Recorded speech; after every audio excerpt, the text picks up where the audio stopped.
With that, I am very happy to say that we are up to our last panel of the day, which is about student voice in cannabis. Always one of the favorites, in part because, of course, those of us who are cannabis professors, we are there for our students, and now we get to hear what they have to say. So our moderator is Robin Nolan from Stockton University. We have William Kohut from Rutgers. We have Jason Librock from SUNY Niagara. We have Allie Cook from Lake Superior State University, and we have Tyler Wade from University of Cincinnati.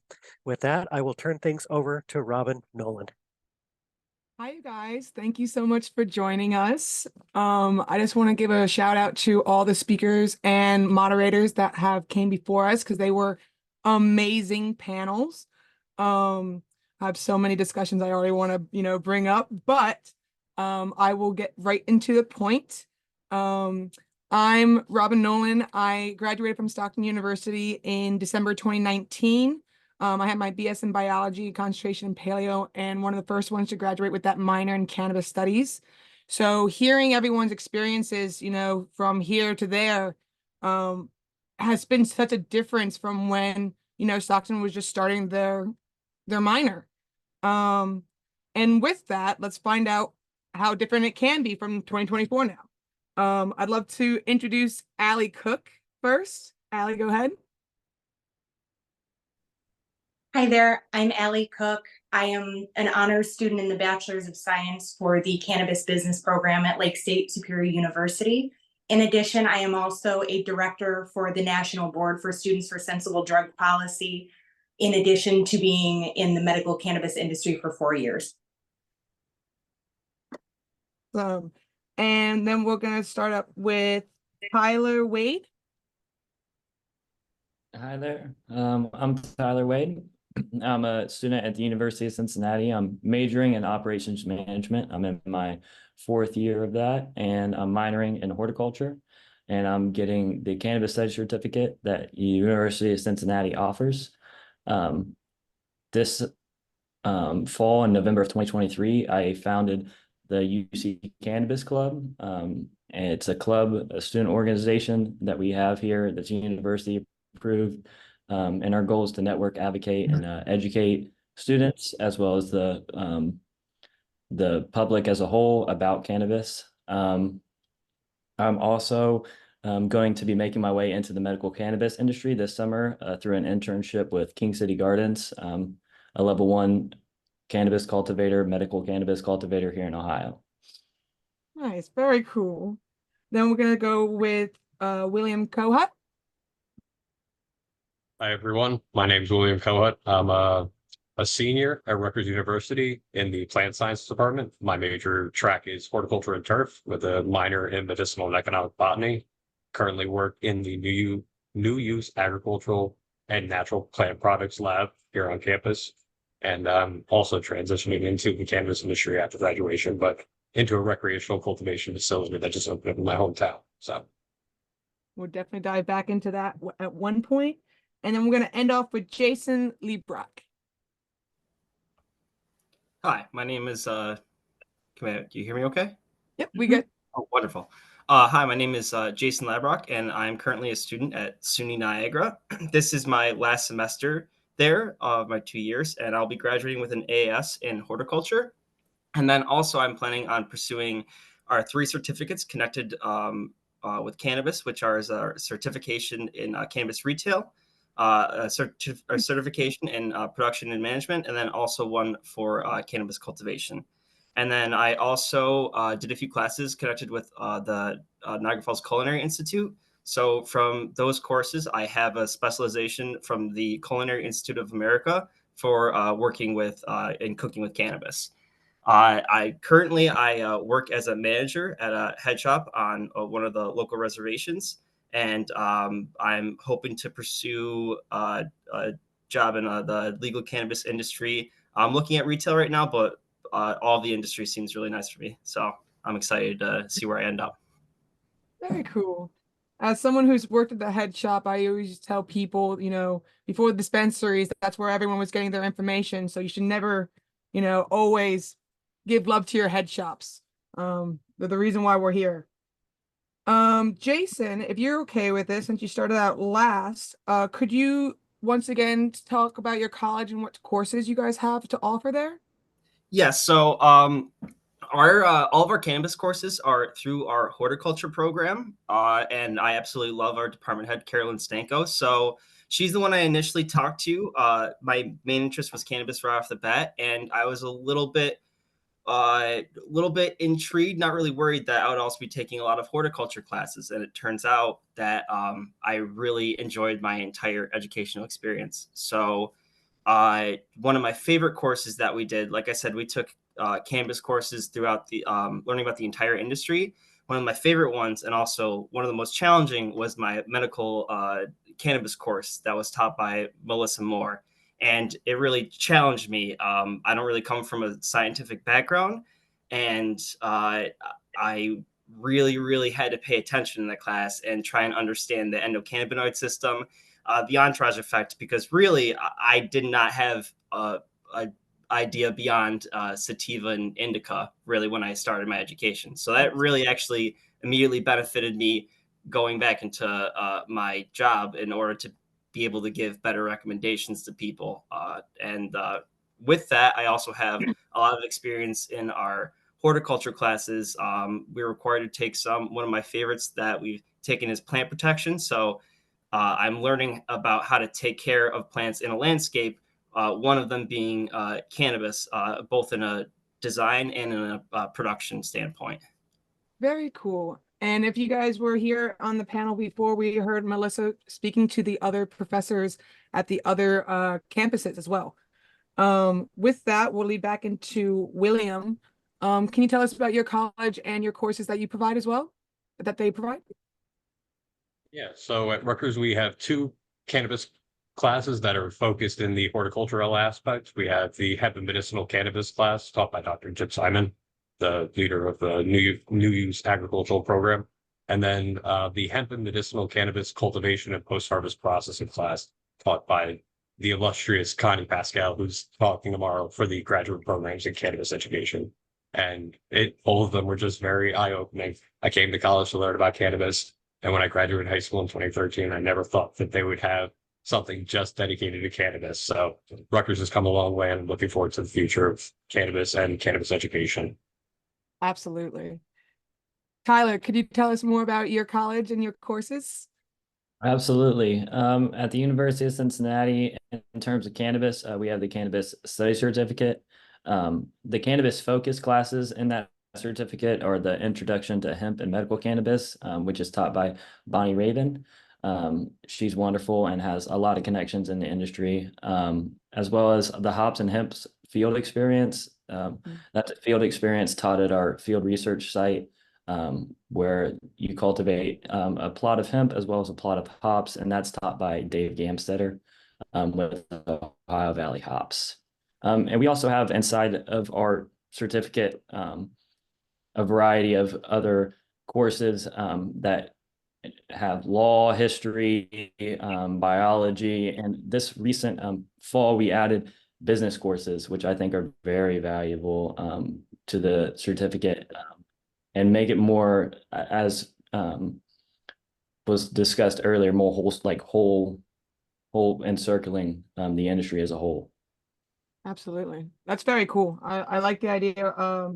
We heard on our last panel that Stockton actually grows cannabis outside, and we actually use tobacco to be weighing off the pests. So knowing that you guys are growing two different types and right there, that's very cool. Allie, can you tell us about your college and your courses that they offer as well? Absolutely. So at Lake Superior State University, we've got a lot of different things going on with cannabis programs, which is amazing and why I uprooted my life to come to Michigan. So starting at the lowest level, we offer a cannabis health certificate, which is great for our medical professionals like our nurses, EMTs, things of that nature, who really just want to be more educated on this substance as it continues growing in popularity. We have an associate's in cannabis science. And then a higher level of that is our BS in cannabis chemistry. And then for the most detailed, the program that I'm in is the BS of cannabis business, which is led by Professor Koral Brady, who's just absolutely amazing. And some of the classes that are offered in that degree are Intro to Protected Horticulture, survey of cannabis business, cannabis economics, business of cannabis cultivation, cannabis law and policy, cannabis entrepreneurship, cannabis business policy, and one of my favorites, sociology of cannabis. It's just an incredibly in-depth program with so many knowledgeable people. It's incredible to see what this school is doing to further the industry. Amazing. That sounds so cool. Well, what I've gathered from the, the four of you is we have great professors. So if you were wondering if you should go to college for this degree, you're going to have a good following and a good basis to get your understanding. Very cool. Then, so before we got to college, we all know that we obviously went to high school. After graduating, or even maybe beforehand, have you guys had any stigmas, maybe going in for a cannabis course or even taking in the entire degree and having that reflect up against your parents, your peers, or anyone else for that matter? We can start with Allie. Your voice, your mic is off. So okay, perfect. I have been very fortunate in that I have not faced a lot of stigma. I am very proud of who I am, and I'm a very genuine person. So everybody in my life has accepted me for who I am. And my parents actually peer pressured me to try cannabis for the first time when I was just having the worst migraines that were making it impossible to live. And he peer pressured me into it. So when I started in the cannabis industry 4 years ago, they were absolutely ecstatic. And although my dad doesn't support higher education, he loves the fact that I'm excelling and doing an honors cannabis program. So I think if I had to make my parents happy, I'm going the best route possible. So kind of the opposite of what most people may face. He was cool with the higher education. Absolutely. I think as long as you can back up what you stand for and what you believe in, that's the most important part, which is another reason why I don't think people challenge me, is because I have what I feel to be a lot of experience with my time in medical and between that and this program. Right. Tyler, how has your experience been? My parents weren't necessarily supportive of cannabis at first. And when I started first using cannabis, they did not support it at all, and they didn't really understand it. They came from a different generation and a different time period. So slowly over time, I've been able to like break down that their views on it and really change their mindset of cannabis.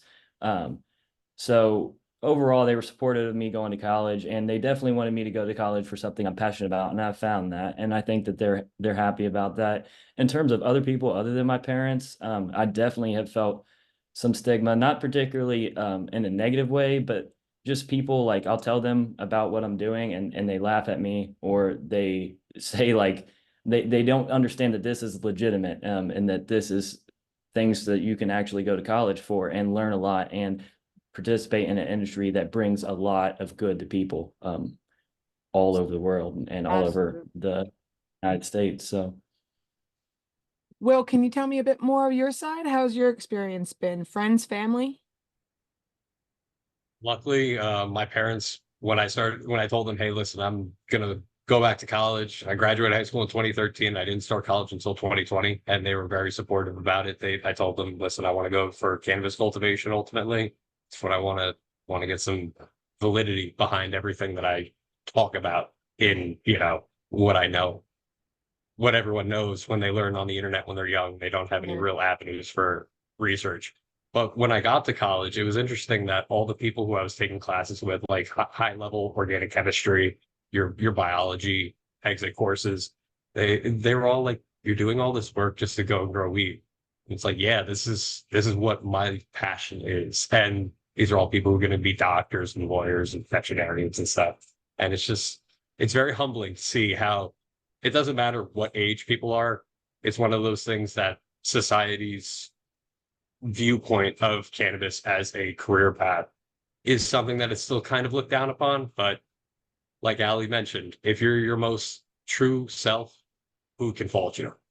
Absolutely. Absolutely. Yeah. You go from two ends of the spectrum. You have some people who, when I would mention I have a minor in cannabis, they would be like, we all have a minor in cannabis in college. And then you have other people who are, begging for your help to just understand what they're utilizing.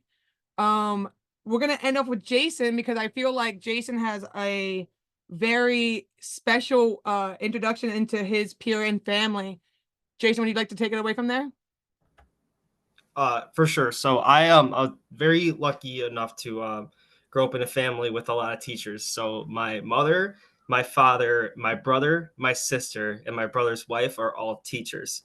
So right out of like high school, it was very expected of me to go to college, and even there was a stigma push that community college was not necessarily enough. That I should be pushed into a 4-year immediately because that's kind of the route to success is right after college into a 4-year, you'll be successful. I went to Niagara University and I majored in communications. So I graduated with my BA in 2020, right as COVID was kind of ramping up. So that was a very interesting set of events for me. And as soon as I graduated, I kind of had a realization that a lot of people have that I don't really want to do anything in my field that's around the area that I live in at the moment. And I worked the head shop job for out through college just on the weekends just to make some extra cash. I loved it. I loved talking with people. It was a big interest of mine. And then once New York State legalized cannabis use recreationally, I really kind of saw an opportunity that I could do what I really loved for the rest of my life and not have this anxiety of what am I going to do? Where am I going to end up? And am I going to really love my life and love what I do? My parents did not see a lot of opportunity with this route. My mom, not really my mom, but my dad, my dad grew up, he's almost 70 years old. So he grew up, cannabis was a bad thing. He grew up putting kids in detention and such for having cannabis at school. And all of a sudden, his youngest son is now wanting to go into the cannabis field. So especially with him, it was truly a battle. And I think the number one reason is because they just did not have the information. And really, neither did I, like I said earlier. So when I made that decision that I want to do this, I knew that I had to get the information, and not only for my success, but to really get my parents and my family on board to really believe in me, because I care very deeply about that. So going to SUNY Niagara, almost immediately I saw their change when whenever we met or I went to family parties, I talked about the entourage effect and the entourage experience. I was talked about the endocannabinoid system, which they've never learned about in school and never even heard of before. And all of a sudden, every single one of my family members starts asking me questions on the side about different cannabis. My mother starts asking me about topicals. My father starts asking me about sleep aids. My brother and sister are now asking me about recommendation for products. So it's been a really amazing change. And now 2 years into the program, my parents couldn't be happier. They absolutely love the direction that I've chosen. And I feel like they've kind of are at ease with knowing that their son is on a route to success and doing something that he really enjoys and that he loves doing. Bring that passion when, like Tyler said before, just being able to bring that good into the world and, just bring a rife of that things. How can you not? How can you not? So when you guys were talking about that, I'm glad to hear that we're all coming from a good spot, at least, even if it had to be overturned at one point. Has there been anything that you guys have done to support, participate, or even, just be more into the culture? You can tell me more about your working side, or even just, as we know, it's came from the black market to the legal side. So even if it's from back then, I'd love to hear about it. We could start with William. Would you like to start? Sure. So everybody's a legacy member in some way, shape, or form, right? We're part of the last generation of people who are going to say that. So it's an interesting time that we live in. When I came to Rutgers, one of the first things I wanted to do was work in the hemp analytics lab, because we do CBD hemp analysis within the natural products program. And I'm in the lab right now with the hemp curd analyzing machine. But it's one of those things that I had the opportunity to do so. And I got to learn some laboratory techniques in terms of testing for different cannabinoids, different terpenes, get to look at the mass spectrometry and all the gas chromatography. it's really been an eye-opening experience. And through these courses, I had the opportunity to volunteer at a hemp symposium that we hosted on campus with members from the community, people who work with the USDA, people who are regulatory agencies. And you get the chance to network and meet all these people and show the new face of cannabis and say, listen, drop all your stereotypes. People are people. We're moving on, and don't try and put us all into a corner. I love that. Absolutely. Just as a quick question, if someone was, say, a communication major, like Jason said he was, would they be able to come in and ask you guys just possibly to see the lab? We want to be able to get our full scopes. Is that possible where you're at, Will? So the way it works now is, as long as the director of the program is in the vicinity, as long as you're not in the lab by yourself with in the hemp analytics area, because we have THC, we have Delta-9 THC for measurement. So that's the only controlled substance we have on the property. And as long as there's somebody on site who is on the license, don't quote me on this, but as long as somebody who's a professional, who's reputable, is on site, he is more than willing to give tours to students for the hemp and medicinal cannabis class. He took us all in. We got to see all the different machines that they use to break down the material, dry it out. I have pictures that I could show folks, but yes, it's open. It's not like it's all under lock and key. Yeah, it's under lock and key, but it's not like Fort Knox. Very cool. Very cool. Allie, would you like to take it away? Yeah, so I keep busy. We'll put it that way. So I'll try to keep this as direct as possible. But with my work professionally in the cannabis industry, I started out working at a medical marijuana doctor's office for a few months. And I actually had someone in IT with my current company come up to me before his appointment and go, you're in the right industry, but you're just in the wrong part of the field. You need to come and work with us. So I applied just for entry-level, part-time retail kind of role. And after a couple of tries, I finally got in, despite not knowing concepts like indica and sativa or anything about ratios or terpenes, or, the list goes on. And I ended up getting promoted into a management role within 3 days of working there. And I stayed in management for my first year before they let me transition remotely into a finance role so I could complete my first degree, because it required a finance internship. And since then, I've been working remotely as a financial analyst for an MSO in Florida, and I absolutely love it. They've been incredibly supportive of my education, and I couldn't be more thankful for all of the support they've shown me over my 4 years with them. But working in finance left me feeling a little unfulfilled, like I wasn't making a difference. And while I was still consulting my friends and family and anybody who approached me anywhere about cannabis, I still felt like I wasn't making a difference. So I ran for the board of directors for SSDP just about a month or two ago, so I can really help bring change with drug policy reform. And in addition to that, for my All Florida Academic Team Award through Phi Theta Kappa International Honor Society, I did my service effort platform on providing free medical marijuana cards in Florida to veterans and low-income patients after partnering with Minorities for Medical Marijuana. So it was amazing to be able to do that, given that the card costs several $100s to get started. It's amazing to be able to bring that kind of medical relief to so many people. Absolutely. Absolutely. Allie, we've actually talked a little bit beforehand. Would you mind going in and talking about how you actually were in a different spot working at that position and in the same company was able to move with them? Could you expand on that a little bit? Yeah, so I was working in retail. I worked in food service management for about 10 years, and I was really burnt out. So going back into a retail role in 2020 at the height of the pandemic in a state like Florida was very challenging. And with the intern opportunity, once I learned that there were opportunities like marketing and cultivation and accounting and human resources in the cannabis industry, I thought, wow, a cannabis accountant is probably the coolest kind of accountant there is. Like, that doesn't sound so bad.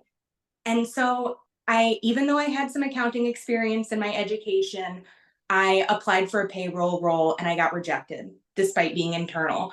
I then applied for an accounts payable role and I made it through an interview and I got rejected again.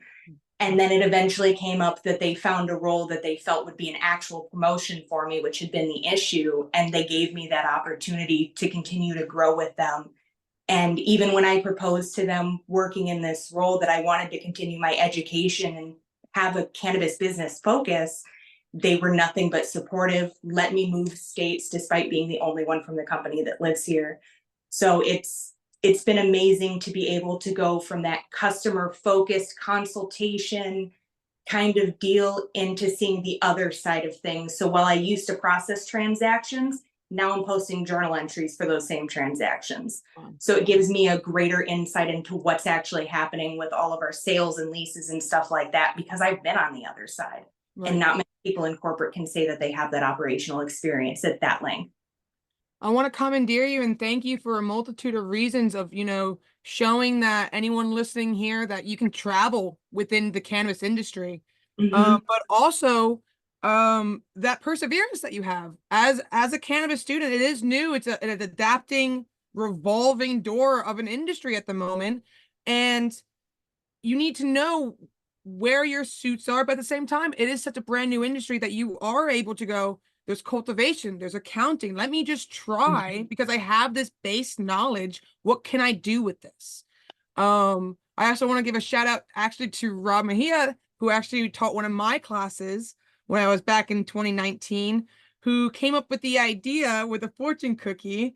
I won't go too much into it, but he basically talked about how whatever job you're thinking about, whether that's graphic design, HVAC, making cookies, as long as the next point of your thought, it says in cannabis, you can do any job out there. There's so many possibilities. And with this, well, I'll end off on that is basically we have to wear many hats in the industry, but we make them look good, don't we? So when you guys talked about that, we talked more about your classes and we talked about your professors as well. I really want to get more into like the question of what do you guys see in your own cannabis college, your cannabis culture within your own states, if you don't mind, expanding on that. Because when I spoke to you guys beforehand, Tyler, I didn't realize that Ohio goes off, we talked about this on another panel before as well, that it goes off alcohol, it has almost the same law and ruling as alcohol. And I'd just be curious to what you guys would see and would like to say. So Tyler, would you actually like to start off with that? Yeah, so recently a big victory in Ohio, issue 1 passed. I believe it was either issue 1 or issue 2, but a bill passed to regulate marijuana like alcohol. And the big thing that I was supportive of that particular issue, which we'd had ballot measures in the past tried to pass for recreational cannabis, but they had very limited amount of licenses. So it kind of forms a sort of a monopoly in our state. And the other issue is no home cultivation. And I think that's a major important factor when we talk about treating cannabis like alcohol, because if I can brew beer at home and I can drink the beer, then I should be able to cultivate cannabis at home and use the cannabis. So that was a major thing that I was really happy that Ohio included. And I think that is a big reason why it got so much support.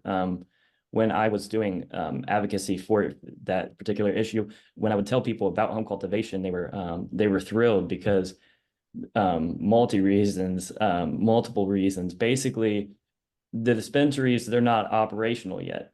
And when that law went into effect, people could start cultivating at home. So they're able to access their medicine quicker or their recreational products quicker, as well as without taxes, because a lot of people were concerned about the height of the excess tax and those type of things. And I understand that it can get really expensive. So I was really happy about that in Ohio. And the other thing is Ohio has a very, very weird medical program. We have days here.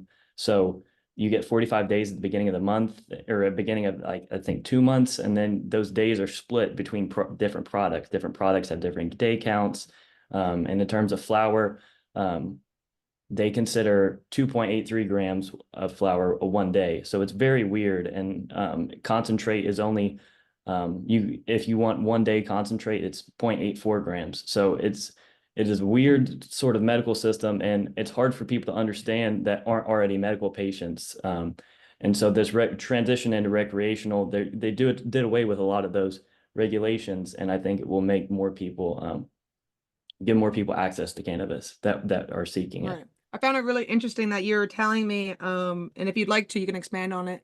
But basically, you cannot be utilizing a bong if you bought flour when you utilize that due to it being medical. You need to be able to vaporize, Yeah, and which I thought, coming from the science side of the perspective, if we're going off laws and actual making sense of a law, I think that it makes sense for us to be vaporizing. So as much as I, as a bong user, would be like, I don't want to have that, it makes sense. It makes the law structured better, maybe for in 10 years when we are, rewriting these laws compared to a free-for-all, basically.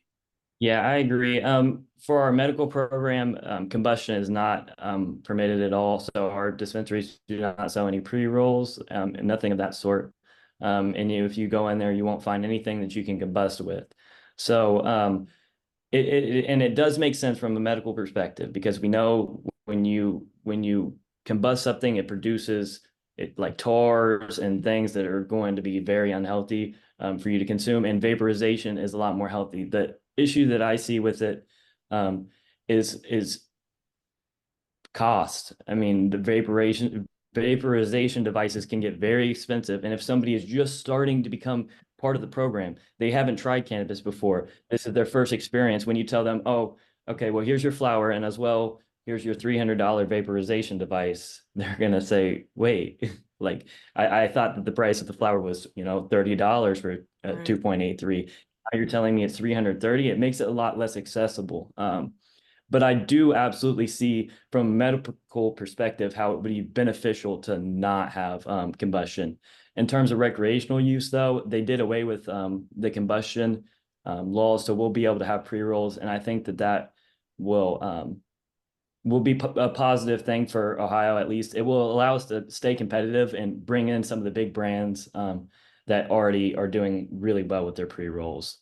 Sounds like you're gonna have to open a consumption lounge soon, so these patients can try it out. But Absolutely. Tyler, if you don't mind, what would you like to see maybe in your own college, in the culture altogether, or just where you're at?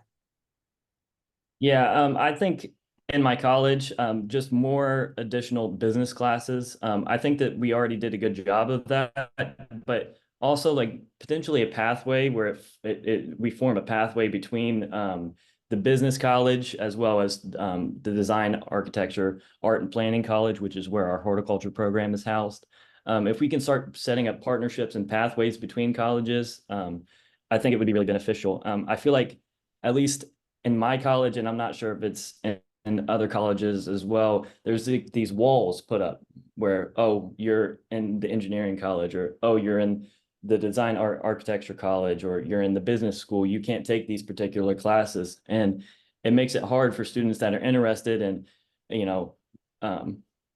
let's say cannabis, but are also interested in, business. Now, at least with our cannabis program, you're able, since it's a certificate, you're able to obtain that no matter what your degree is, which I think is really valuable, because as we were talking about before, anything that you want to do, computer science, marketing, graphic design, there's space for you in the industry. So if you're able to be educated not only in your particular role, but as also on cannabis as a whole, the industry as a whole, it can make you very valuable.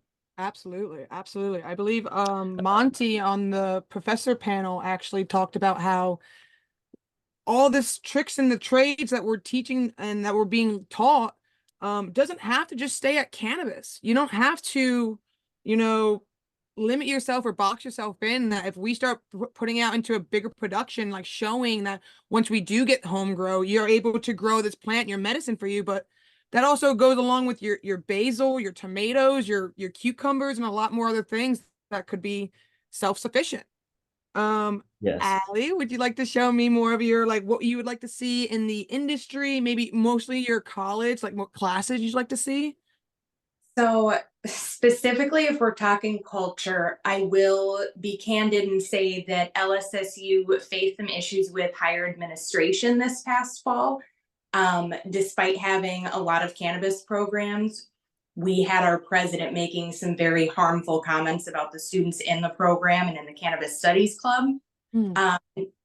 along with some other discrimination. But I am proud to say that the students in these programs banded together, along with the Student Government Association, filed a vote of no confidence, and ended up getting the president removed from the running for an official position, and actually got featured on Beard Bros Pharmacy's website in a blog post about us, fighting the man, essentially.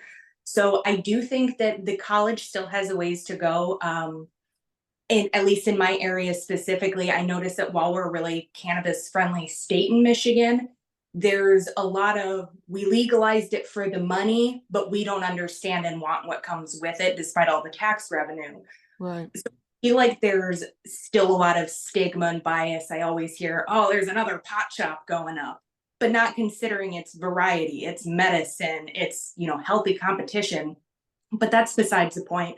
I would like to see a friendlier administration from the college. We do have some amazing professors, like I said, who have supported the students 110%, but we need to have them backing these programs more if they're going to be in this kind of, leading the way role. As far as the programs go, while we do have a medical cannabis focused certificate, I think that having classes required for everybody to take on things like terpenes and ratios and medical conditions, because the reality is, I feel a lot of people get their start in cannabis working in a dispensary, in a retail job. It's a good entry level role for people to get involved, and it's hard to break into. And I think this training would help set a really good standard of how we talk to patients, how we converse, the language that we use. And it's just so important. And I feel like while we have a lot of discussion about histories and laws and different markets, which is amazing, it's not focusing on what the plant itself is actually doing. And I feel like it could potentially be a little harmful to have people not have an understanding of what it does, at least from a medical perspective. I believe when you were telling me, you once said the modern way of looking at it, and I was like, I like that, because you're right. Like, as much as we need to know coming in and all this history about why it is the way it is, illegal, whatever, we need to know what's happening now, like how people know that there's no sativa, no indica, and getting onto that science, but diving deeper down onto why.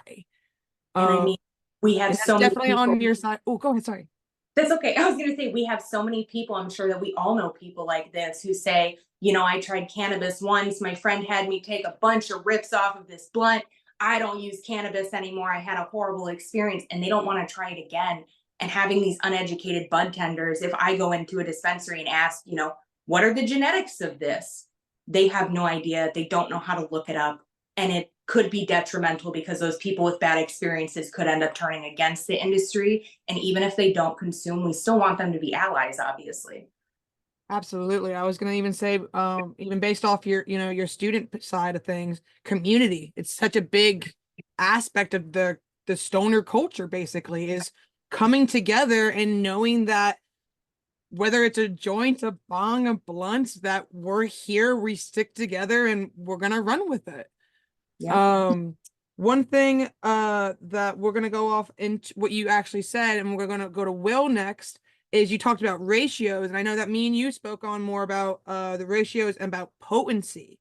That we go, basically, we all know the low and slow, especially when we are just starting out, because we have been there. But Will, I would like for you to, expand on like what you'd like to see, whether it's in your college courses or in the culture or whatnot.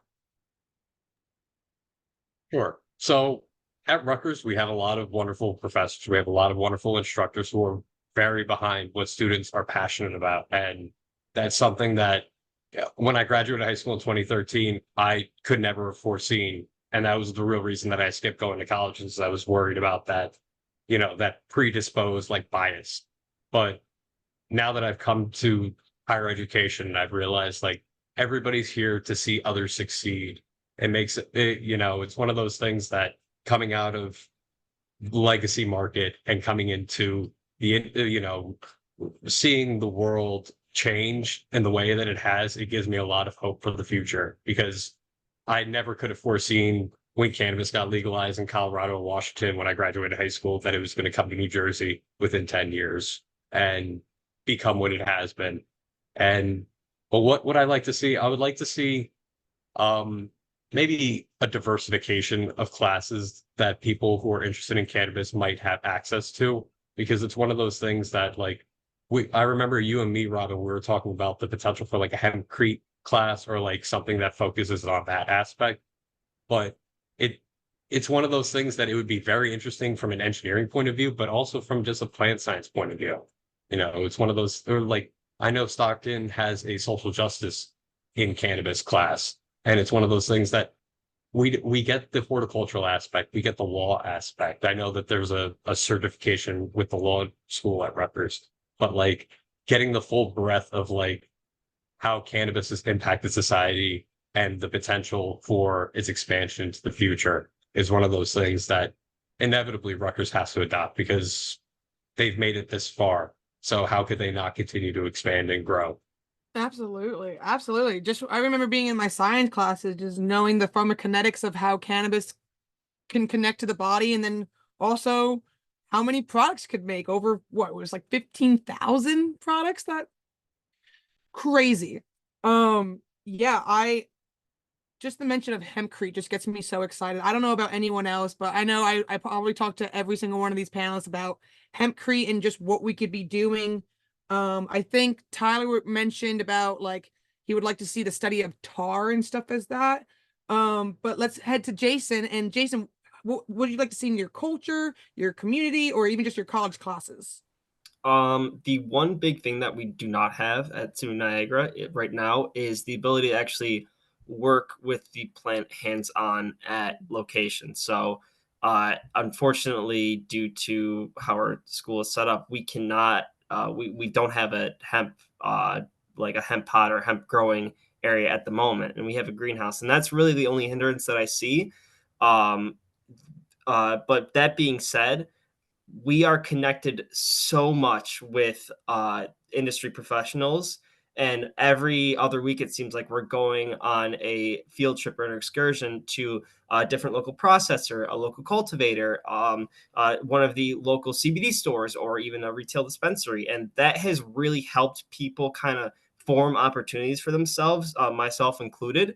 And really, like, everybody knows everybody at our school, and then that's kind of paired with the schools around us, and then also just the local cannabis community. I know that every single time, sorry, I have an airplane coming by, but every single time that sorry, there we go, better.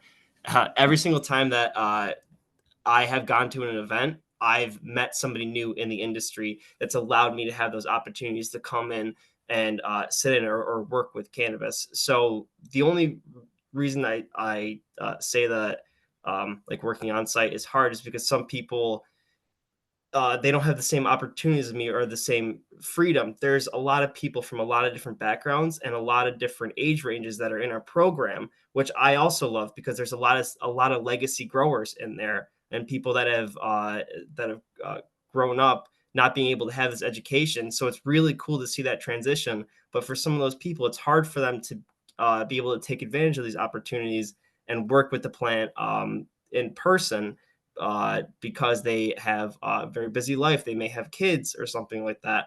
So I'm really like that we're able to carve out those opportunities very easily because of the connections that we make. But at this current moment, we can't work with the plant on our campus.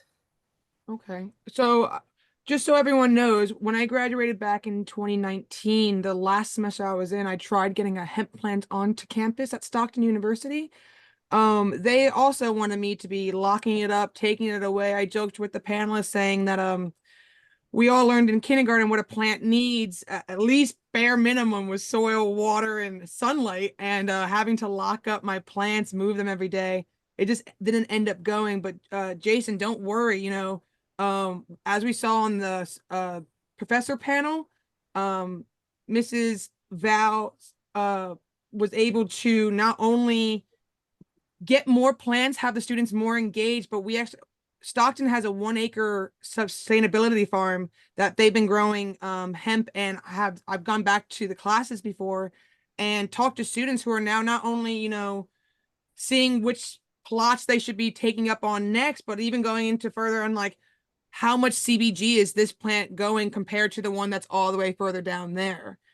One thing I also heard from every single one of you guys is that the professors that you guys are having in your courses aren't just, being able to be that person that you're able to ask any of those questions with no judgmental, but even more so, they're taking the, the next step up where they're having people come into their classes, having people, network with you, or even bigger and better.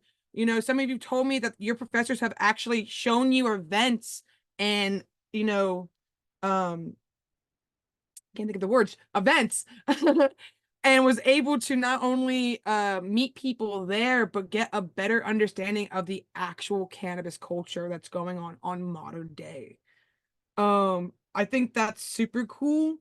I would like for you guys to maybe besides the tar, the hempcrete, anything else you guys would like to talk about? Is there a possible side of cannabis that we're not maybe exploring yet, that maybe besides the business, the science, is there something else that we should be looking into?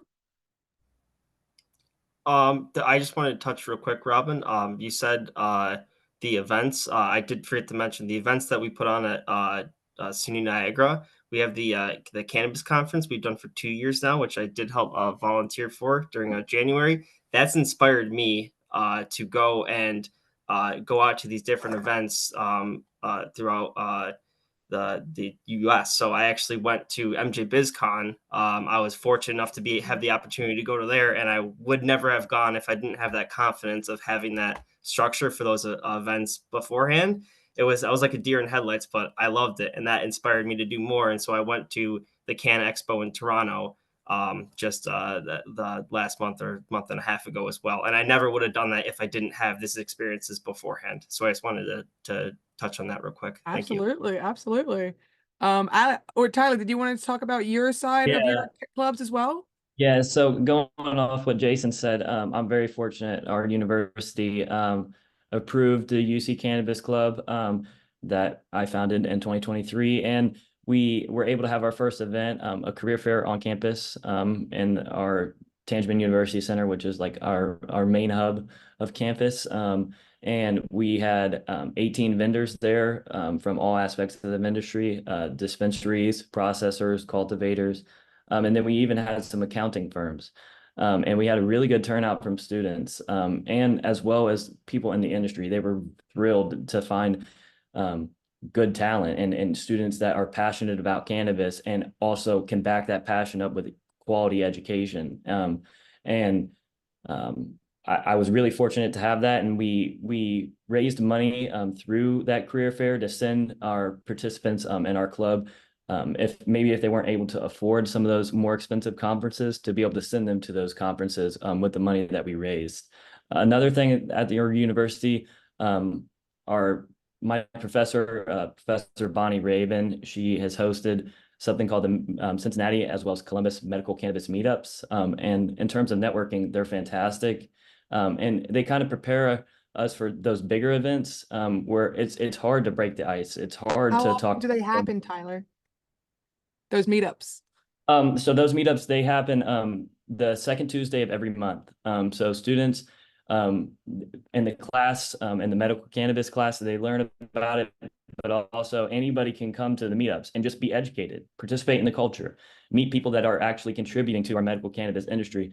And I think it's fantastic because people are being educated, they're making connections, and they're also just participating and networking and being able to break that ice, especially for students, it's difficult. And in my other classes, my business classes, those professors, they're not doing those type of things. Like, they're not hosting events. They're not trying to get students connected to the industry. And I think that at least at my university, cannabis studies has really done that. And it makes me excited to be a part of an industry that wants to bring in new people and is so thrilled to have new talent.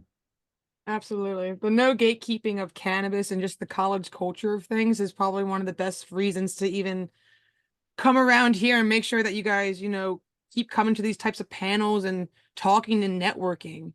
Allie, did you want to share on your side of things? Yeah, so my college, we have the Cannabis Studies Club, which kind of branched into starting our Students for Sensible Drug Policy chapter. So our Cannabis Studies Club is a little bit more industry focused, we'll say, whereas it's touring cultivation centers and having people come in. We had someone who I believe was a director of the Cannabis Regulatory Agency, the overseeing body for Michigan, come in and talk with the students about what the future of the market will look like for us. So they have a lot of opportunities like that, which is great, in addition to like rolling contests and some more fun things to embrace our culture. Absolutely. But then we have Students for Sensible Drug Policy, which, if anyone's familiar, we take more of a harm reduction focus, where it's not necessarily about encouraging consumption, despite my personal beliefs.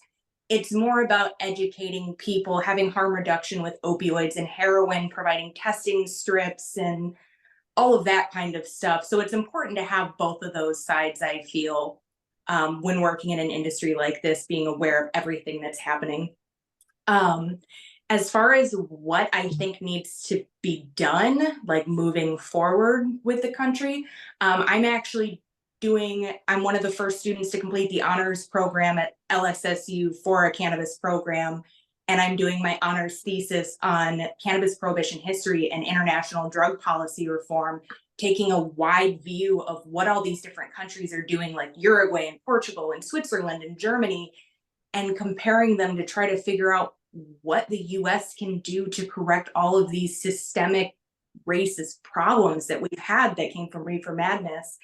And I think that evaluation, there's so much that goes into it, but it really needs to be looked into with the disproportionate incarceration rates and the likes.